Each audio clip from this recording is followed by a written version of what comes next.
Harka fuunee kabajamtoota hordoftootaa fi daawwattoota Oromiyaa Global Media.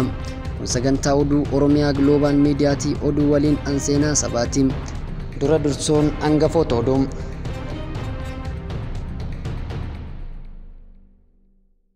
Sagantaa hawwii gaarii ibsuu paartilee siyaasaa gaggeeffame.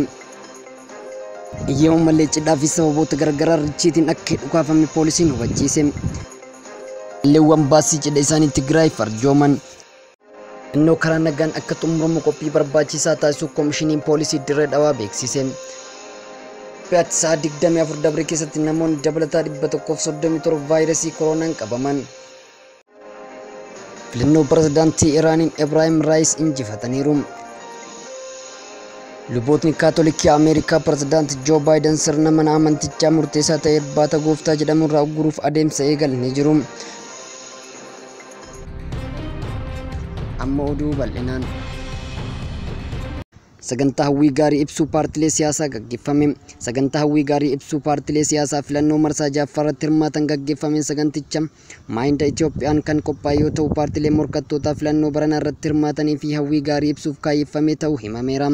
Maayindi Itoophiyaa paartilee siyaasaa hunda walitti qabuun sagantaa hawwii gaarii qopheessuun isaaf muummeen ministeera Federaalii Dr. Abiy Ahmad fuula miidiyaa hawaasummaa isaanii irratti galateeffataniiru.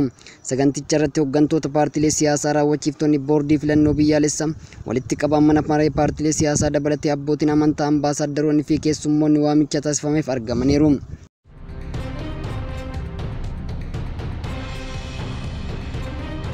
Iyyeewwan malee cidhaa fi sababoota garagaraa richiitiin akka dhukaafame poolisiin hubachiise.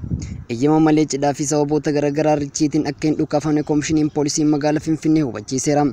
Iddoolee garagaraatti richiitiiwwan iyyeewwan malee dhukaafamuun daheeffachuun qaamolee dhuunfaa tokko irratti meeshaalee waraanaa seeraan alaa bitanii yaalaa jiraachuu fi sodaa nageenyaa uumaa jiraachuu poolisiin qorannee yeroo adda addaa taasisee mirkanaa'u ibsameera. Qaamoleen dhuunfaas ta'ee dhaabbileen iyyeewwan malee richiitii dhukaasuun kan hin danda'amne ta'uu hubachiiseera. Qaamoleen iyyeewwan ala richiitii dhukaasan irratti tarkaanfiin seeraa kan fudhatamu ta'uu ibseera. Haalli kun rakkoo nageenyaa akka hin taane hawaasni naannoo isaa eeguun miseensa poolisii eeruu laachuun akka qabu waamicha dhiyeessuu ragaan koomishinirraa argame ni mul'isa.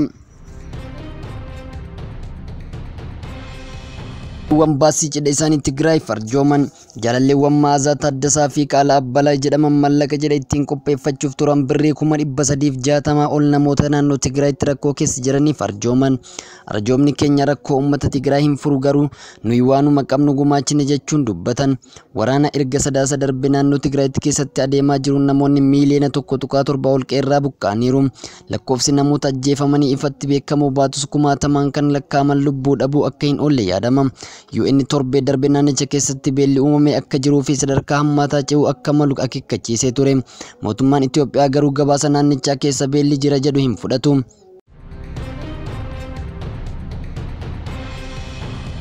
Filannoo karaa nagaan akka xumuramu qophii barbaachisaa taasisuu koomishiniin poolisii Dirree Dhawaa beeksise. Filannoo marsaa ja'affaa karaa nagaan akka xumuramu qophii barbaachisaa taasisuu koomishiniin poolisii Dirree Dhawaa beeksiseera. Filannoo dura wayitaawaa filannoo fi filannoo booda rakkoon nageenyaa akka hin mudanne qaamoleen nageenyaa qaama dhimmi ilaallatu waliin ta'uun qophii duraa xumuruun gara hojiitti galuu koomishinii poolisii magaalichaa Alamuu Margaa beeksisaniiru. Filannoo marsaa ja'affaan rakkoo nageenyaa tokko malee karaa nagaan akka xumuramu poolisiin uummata waliin qindoominaan akka hojjetu koomishinar Alamuun gaafataniiru.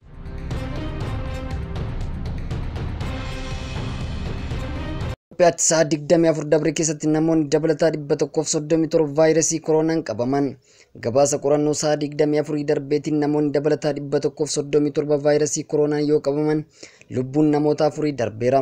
Sa'aatii 24 darbetti qorannoo laaboraatoorii namoota 5,702tti gaggeeffameen vaayirasichi namoota 137 irratti argamuun ministeerri fayyaa beeksiseera. Namoonni haaraan 662 dandamataniiru.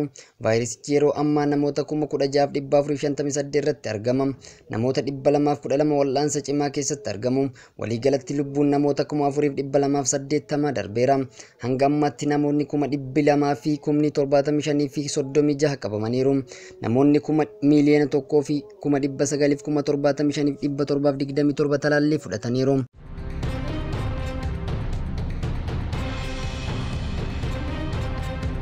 Filannoo pirezidaantii Iraaniin Ibraahim Raayis injifataniiru.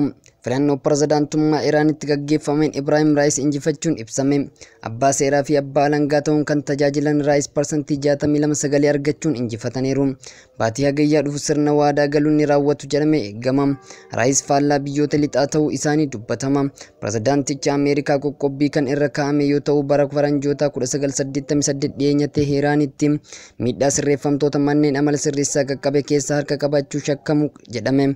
Lammiileen Iraan hedduun fi falmitoonni mirga namoomaa adabbii ajjechaa icciitii sirreeffamtoota kanneen hin qaqqabeef Raa'is itti gaafatamaa taasisu. Yeroo sanatti sirreeffamtoonni siyaasaa manneen amala sirreessaa keessa turan 5,000 ajjeefamuu ragaaleen ni ibsu.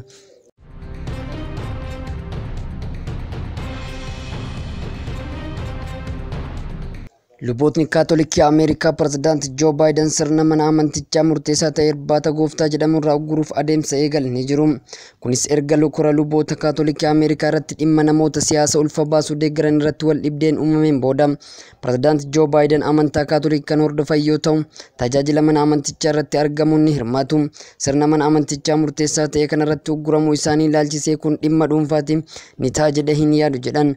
Korri luboota Kaatolikii Ameerikaa akka jedhutti adeemsi pirezidaantichaa sirna kanarraa uguruu eegale sagalee deeggarsaa 168 kan mormii 55 fi sagalee kan hin kennine 5 argate. Lubootni hedduun dhimma uguramuu pirezidaantichaa irratti walii hin galle. Gariin kun sirna amantaa kana akka meeshaatti itti fayyadamuudha jechuun qeequ. Gariin ammoo pirezidaantii Kaatolikii ta'ee garuu barsiifannaa mana amantichaa faalessuu qabaachuun manni amantichaa haala rakkisaa keessa galcheera jechuun adeemsicha deeggaru. Sanada pirezidaanticha sirna amantaa kanarraa dhorkuuf qophaa'e koree dooktiriitiin mana amantichaan wixinee imaammata mana amantichaa biyyaalessaa ta'ee qophaa'a. Haa ta'u malee lubni mana amantaa tokko dhuunfatti namni tokko sirna amantaa kana raawwachuu akka danda'uu fi hin dandeenye murteessuuf aangoo qaba. Sanadni kun erga wixinaa'een booda deebi'ee falmii irratti godhama. Falmiin namootni siyaasaa ulfa baasuu deeggaran sirna amantaa kana raawwachuu qabu moo hin qaban jedhu erga Joo Baayiden filamanii booda deebi'ee ho'e. Teessoon Paappaasii mana amantaa Kaatolikii addunyaa kan ta'e Vaatikaan falmii yeroof akka turu gaafatte. Barsiifannaa Kaatolikii keessatti dhimmi ariifachiisa harkaa qabnu waa'ee ulfa baasuu qofa miti jedhan lubni olaanaan Vaatikaa tokko xalayaa barreessaniin. Dhaabbanni mirga ulfa baasuuf falmu Catholic for Choice jedhamu murtee luboota Kaatolikii Ameerikaa kana mormeera. Biyyaa fi mana amantaa durumaanuu wal qoodiinsa keessatti hammate keessatti lubootni garee tokkoof looguun filachuun hin qaban. Yakka Yesuus hunda qixa ilaaluu qaba jedhe dhaabbatichi. Joo Baayiden pirezidaantii Kaatolikii isa lammaffaa kan duraan John F. Kennedy turan. Sirna mana amantaa murteessaa ta'e kana dhorkamuun seenaa biyyattii keessatti pirezidaantii isa jalqabaa ta'u.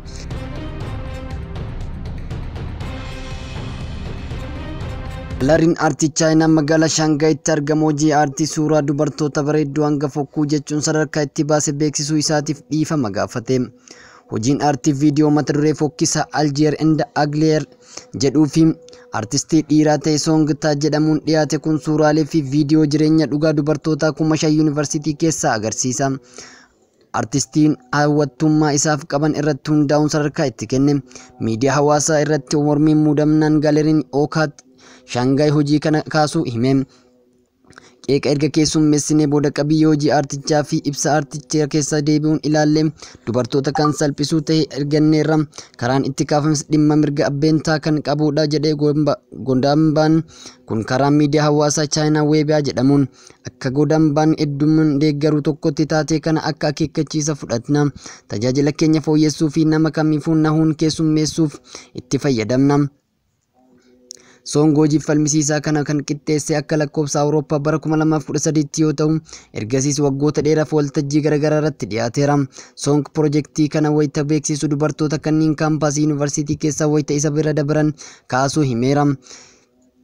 Achis haala inni itti bareedduu jedhu irratti hundaa'ee lakkoofsa itti kenne. Haalaan kan bareeddu irraa kaasee haga fokkistuutti sadarkaa itti baasuun viidiyoo sa'a 7 miidhasse. Yoo giiftii kaampaasii ilaaluu barbaadde gara Godambaa kanatti dursitee ganamaan dhaquu qabda. Kanaan achi yoo aduun dhiitu iddoon kun waan akka jannamaa jirtu fakkaata. Soong barruuf voice wajjin afgaaffii 2019tti taasiseen isaa fi qarqaartonni isaa suuraalee mata dureewwan kanneen akka fokkistuu dhiifamni godhamuuf fi fokkistuun dhiifama hin qabne jedhaniin qixxeessaa turan. Falmii hojii isaaf wayita deebisu dhugaa jiru himuuf mirga waan hin qabu natti fakkaata. Namoonni hedduun wayiba gubbaa jiran aaranii akkamiin gaaleriin kun hojii aartii dubartii hacuucuu kana akkamiin dhiyeessi jechuun komata. Yaadni tokko barrisaa 2021 ammallee akkamiin ifatti dubartiin hacuucaa qaanii tokko malee jedha. Kan biraa ammoo hojiin aartii kun arrabsoo qofa osoo hin taane mirga nama dhuunfaa suuraa wajjin wal qabatee jiru kan sarbuudha. Kabajamtoota hordoftootaa fi daawwattoota Oromiyaa Global Media sagantaan oduu sa'a kanaaf qabannee dhiyaanne kanumaan goolabameera. Odeeffannoowwan keenya kanaaf waliin turtii gaarii.